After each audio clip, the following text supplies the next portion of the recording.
Hey, si tu veux que j'évite de pactiser avec le diable pour qu'il vienne hanter ta maison cette nuit, je te conseille de liker cette vidéo dès maintenant. Et salut tout le monde. Depuis le film Conjuring les dossiers Warren, Annabelle est devenue la poupée la plus célèbre du monde. Mais avant d'être une poupée de cinéma, elle est une véritable poupée maléfique, à laquelle furent confrontés les deux enquêteurs du paranormal, Ed et Lorraine Warren. Et c'est parti, jingle.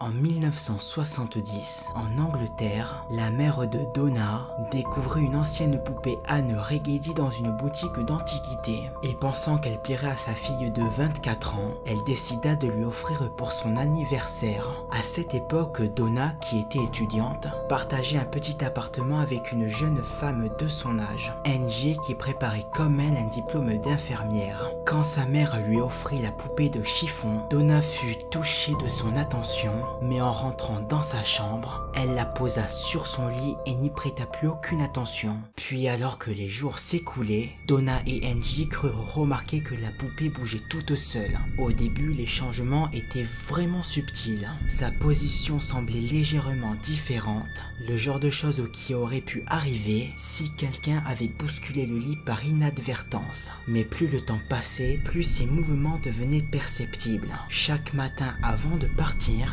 Donna posait l'âne Regedi sur son lit, les bras sur le côté et les jambes droites. Et chaque soir quand elle rentrait chez elle, ses membres étaient positionnés différemment. Par exemple, ses jambes étaient croisées au niveau de ses chevilles ou bien ses bras étaient pliés. Ce phénomène leur semblait tellement étrange qu'au bout d'une ou 2 semaines, les deux filles décidèrent de se livrer à une petite expérience. Un matin avant de partir, Donna croisa volontairement les bras et les jambes de la poupée et à leur retour, comme elle l'avait deviné, l'âne Regedi n'avait pas changé de place, mais ses bras et ses jambes étaient décroisés. Quelques semaines plus tard, la poupée semblait devenue parfaitement mobile et elle ne s'en cachait pas. Le matin, Donna et Angie quittaient l'appartement en laissant l'âne Regedi sur son lit et quand elle rentrait, elle la retrouvait assise en tailleur sur le canapé, les bras croisés ou encore debout sur ses pieds. Certains jours, Donna abandonnait la poupée sur le canapé avant de sortir et quand elle revenait, elle la retrouvait confortablement installée sur le lit de sa chambre. Et plus surprenant encore,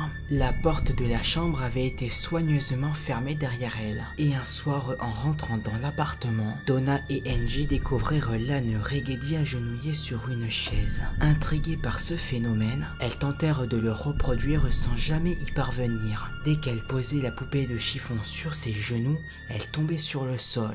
Les filles, que l'étrange tournure des événements perturbaient, décidèrent de raconter toute l'histoire à Lou, le petit ami d'Angie. Le jeune homme demanda alors à voir la poupée, mais quand il posa son regard sur elle, il comprit immédiatement que quelque chose de profondément mauvais se dissimulait derrière ses grands yeux ronds et son éternel sourire. Troublé, il leur fit part du sinistre sentiment qui lui inspirait la poupée, les mettant en garde sur le danger éventuel qu'elle pouvait représenter. Mais Donna et Angie ne croyaient pas en ce genre de choses.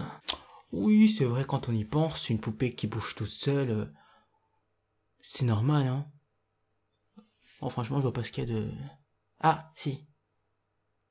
Non.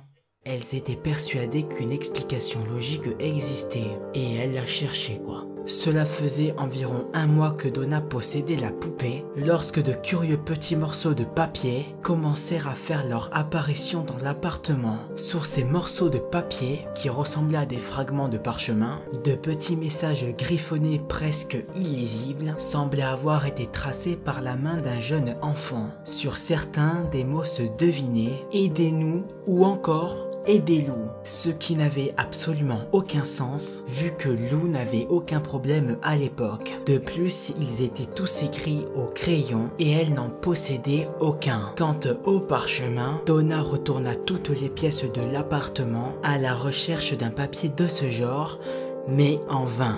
Lou était convaincu que ces messages provenaient de la poupée de chiffon qui, pensait-il, tentait de communiquer avec elle, mais les deux filles se refusaient à le croire. Comme elles réfléchissaient à la question, elles vinrent à se demander si une personne qu'elles ne connaissaient peut-être pas ne possédait pas la clé de leur appartement et si elles ne s'amusaient pas à leurs dépens. Elles décidèrent alors de piéger les fenêtres, les tapis et les portes. Mais malheureusement, aucune trace apparut et leur stratagème se révéla inefficace. Apparemment, personne ne s'introduisait chez elles en leur absence. Par contre, la poupée continuait toujours à se déplacer. Malgré tous les étranges incidents qu'elles avaient pu observer depuis qu'elles possédaient la poupée, et même en admettant qu'elle puisse se déplacer toute seule, les deux jeunes femmes n'étaient pas vraiment effrayées. Finalement, l'âne Regedi ne semblait pas animée de mauvaises intentions.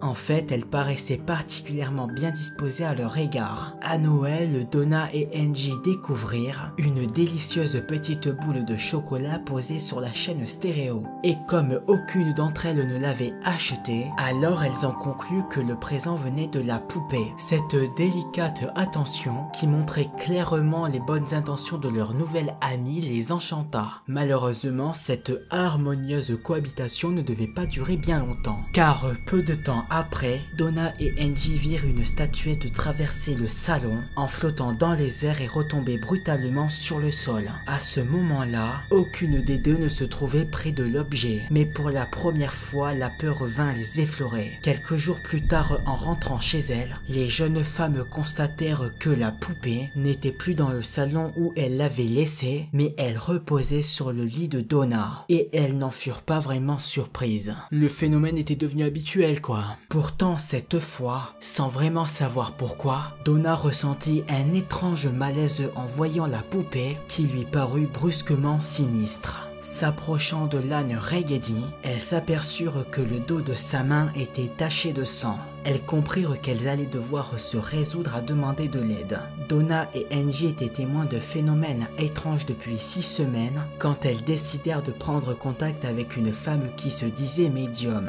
Lors de la séance de spiritisme qui s'en suivit et qui se déroula à leur domicile, la médium leur raconta la déchirante histoire d'Annabelle Higgins, une petite fille dont le corps avait été découvert dans le champ sur lequel l'immeuble qu'elles habitaient avait été construit. Et selon Donna, nous avons appris qu'une petite fille était morte sur cette propriété, qu'elle avait 7 ans et que son nom était Annabelle Higgins. En l'invitant à rester chez elle, Donna et Angie ne réalisaient pas encore qu'elles venaient de commettre la plus terrible des erreurs. Les jeunes femmes, rassurées par la touchante histoire que leur avait racontée la médium, appelaient la poupée désormais Annabelle, du prénom de l'infortunée petite fille, et elles ignoraient les remarques de Lou qui continuait à soutenir que l'âne Regedi servait de refuge à quelque chose de bien plus dangereux que l'esprit égaré d'une fillette. Le jeune homme leur conseilla d'ailleurs de s'en débarrasser à plusieurs reprises. Mais Donna s'opposait fermement à cette idée, expliquant que pour elle,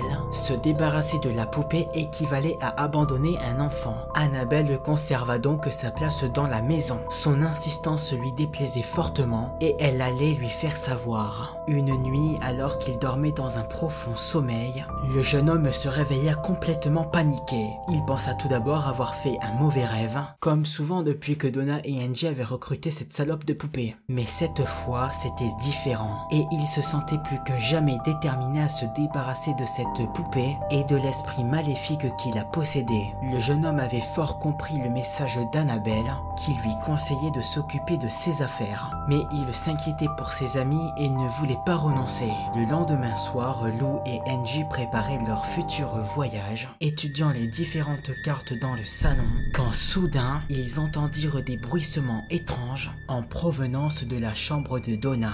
Sa colocataire s'étant absentée dans la soirée, Angie imagina immédiatement que quelqu'un s'était introduit dans l'appartement, et si Lou ne dit rien, il craignait quelque chose de bien pire. Avançant prudemment vers la porte sur la pointe des pieds, il l'ouvrit le plus silencieusement possible. Puis brusquement, il appuya sur l'interrupteur. La chambre était déserte et la seule chose qui semblait avoir bougé était Annabelle qui gisait sur le sol dans un coin de la pièce. Lou pénétra alors dans la chambre et il s'approcha de la poupée de chiffon avec appréhension. À ce même moment, il ressentit un étrange picotement sur la nuque, comme si quelqu'un le regardait dans son dos. Alors il se retourna et ensuite, il n'arrivait même pas à raconter ce qui lui était arrivé. Mais Angie qui était derrière lui le pouvait. Quand Lou s'est retourné, il n'y avait personne.